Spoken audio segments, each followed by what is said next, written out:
The Federal Reserve recently made a significant move by reducing its key interest rate by half a percentage point, bringing it to around 4.9%.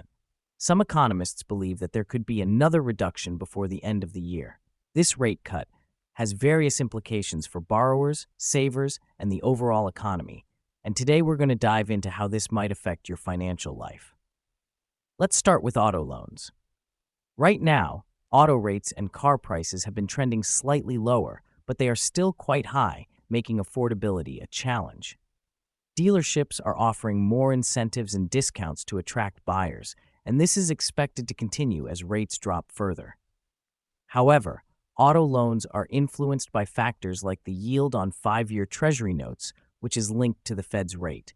Your credit history, vehicle type, loan term, and down payment also play significant roles in determining what you'll pay for a loan.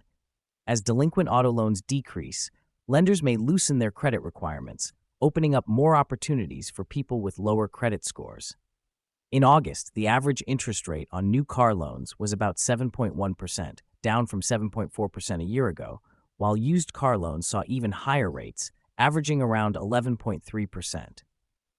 If you're in the market for a car, now might be a good time to secure financing, but make sure to shop around and get pre-approved through a bank or credit union before heading to the dealership. Moving on to credit cards, the Fed's interest rate cut could eventually lead to lower rates on the balances you carry, though the timing will depend on your card issuer. As of May, the average interest rate on credit card balances was about 22.76%, but this can vary depending on your credit score and the type of card you have. Rewards cards, for example, typically come with higher rates.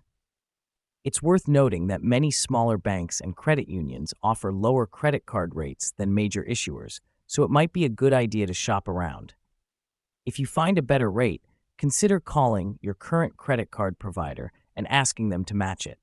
Just be cautious of balance transfer fees and other hidden costs. Now, let's talk about mortgages.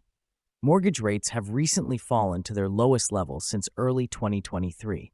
As of now, the average rate for a 30-year fixed mortgage is around 6.2%, down from 7.18% at this time last year.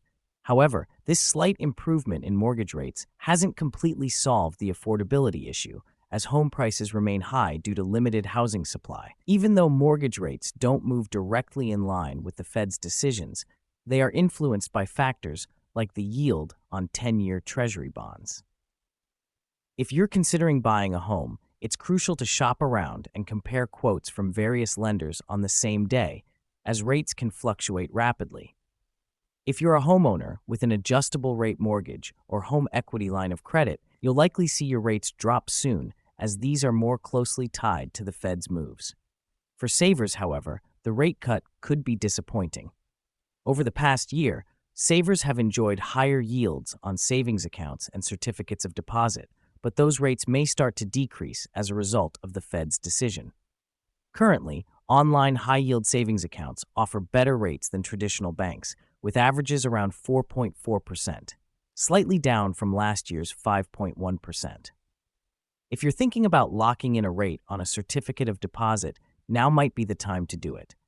One-year online CDs are offering an average of 4.97%, which could be a smart move before rates decline further.